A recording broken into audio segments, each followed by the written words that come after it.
Let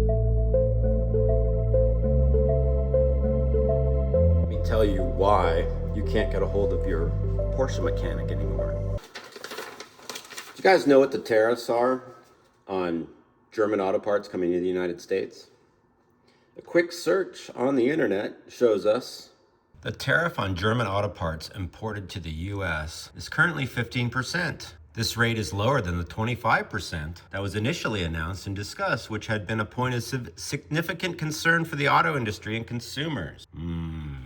So, I have just ordered 533 euros worth of parts, which comes out to be about $615. There was a note on my door when I was away, and UPS had a COD of $290. And I'm like, well, that can't be right. Not 15%, that's 50%.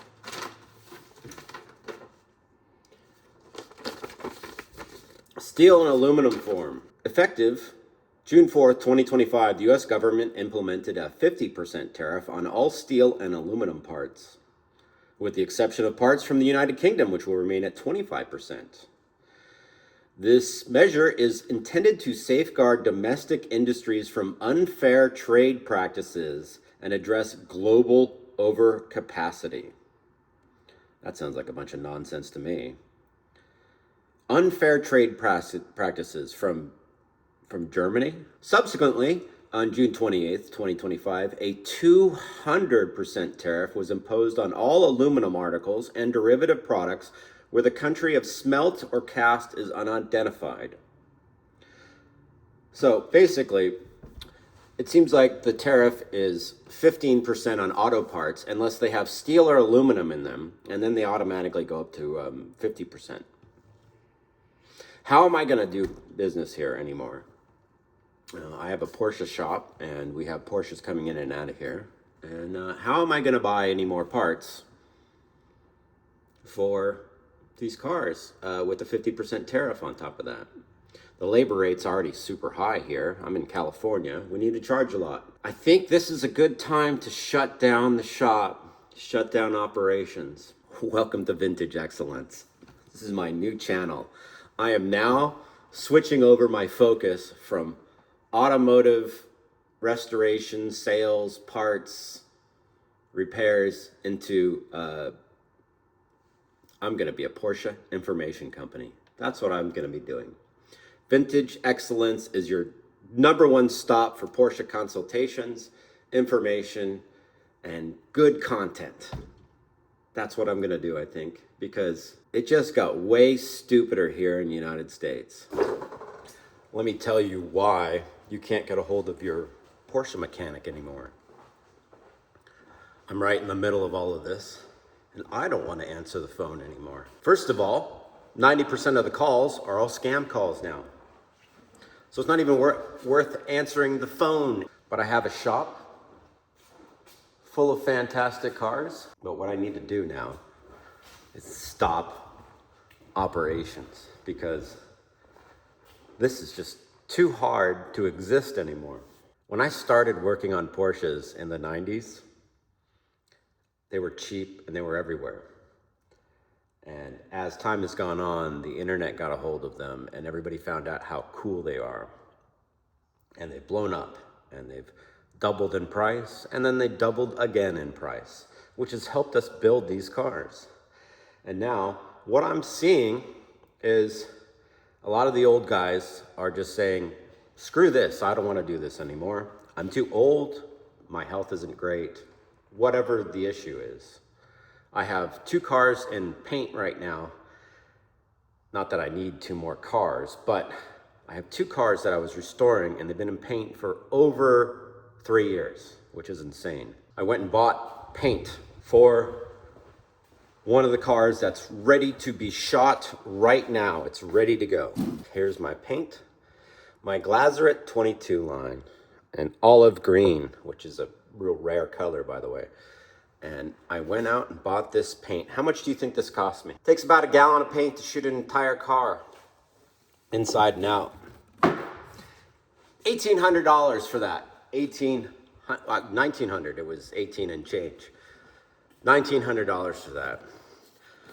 I'm literally bringing it over to my paint shop, and he tells me he can't paint my car right now. Oh, why? He's having open heart surgery. Oof. For a guy in his 50s having open heart surgery, that's pretty scary. But it's a preventative measure, so he'll be back, hopefully with more energy. I guess he had a blockage or something going on. But my car has still been in there for 3 years. It's gonna go on to 4 years. I have to wait for him to recover. There's no way I can push or yell. And I've been working with this painter for 20 years. He's fantastic. He painted my orange car back there, which is a Concours perfect paint job. He painted this light yellow car here, which is a Concours perfect car. He painted the turbo, not all of it, but some of it we fixed paint and stuff on it. Anyway, he's a good painter, but same as me, he doesn't have enough help. And so he's always behind. And I think more and more people have got into him, and he's done cheap, quick paint jobs for people flipping cars on like Bring a Trailer, which really just, it gets me sometimes. If you ever see Vintage Excellence on Bring a Trailer, and I'm tearing into a car, calling it out for its bad work, its bad restoration. It's not me being a jerk, it's me trying to help the Porsche community. I've done all this stuff for many, many years. I know how to do it right. I know when people are just beginners at it and they're trying their best, but they don't have the experience.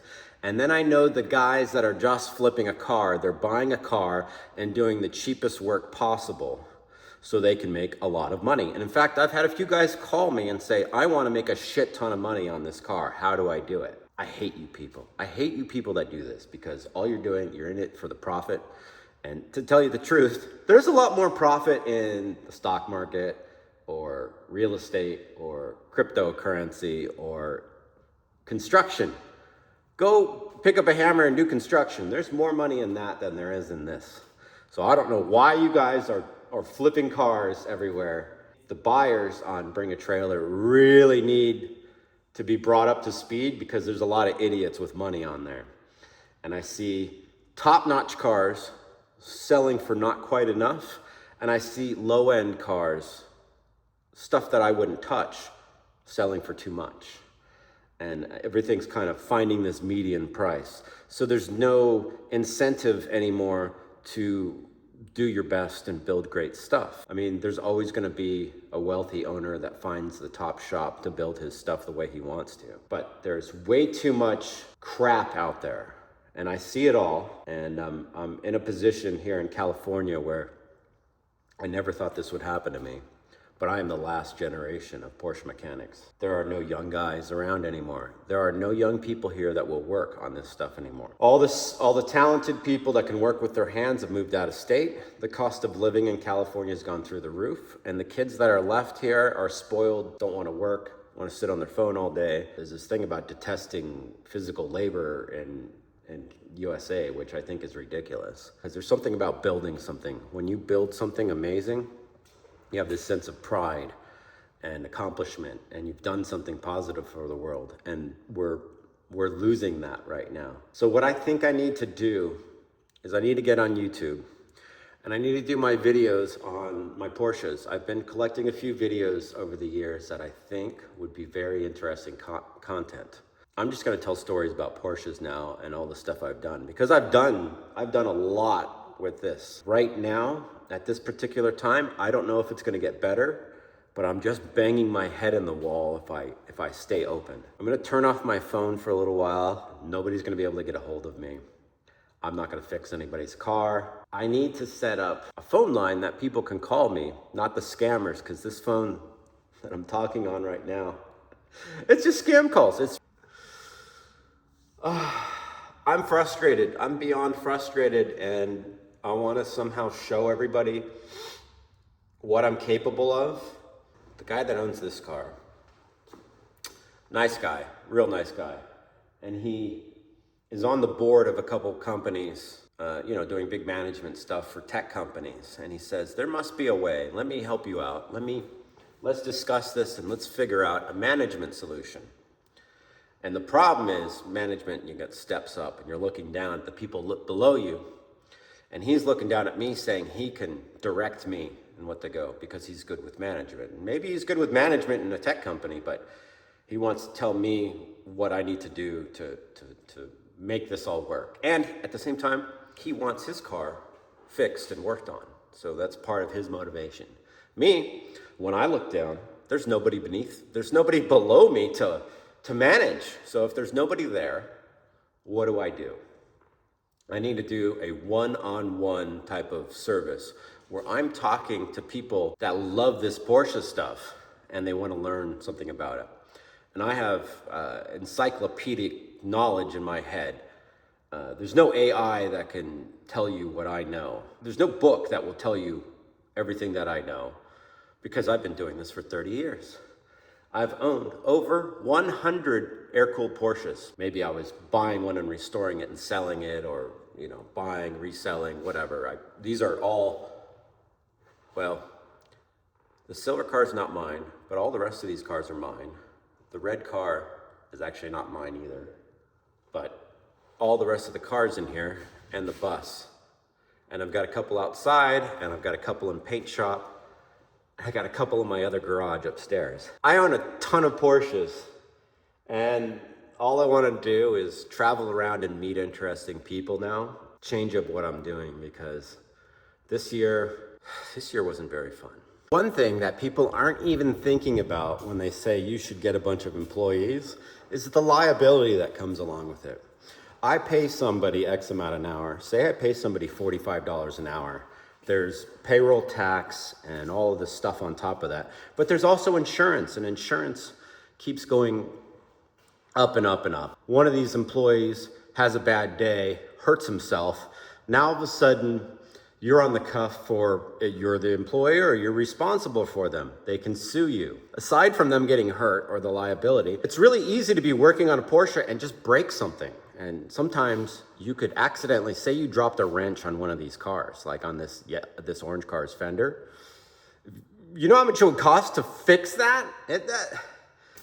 And it would ruin my week. Breaking something that's gonna cost more than their employment for the day. You have the stress of getting them to even show up on time. It's so hard to get somebody to be here 40 hours a week.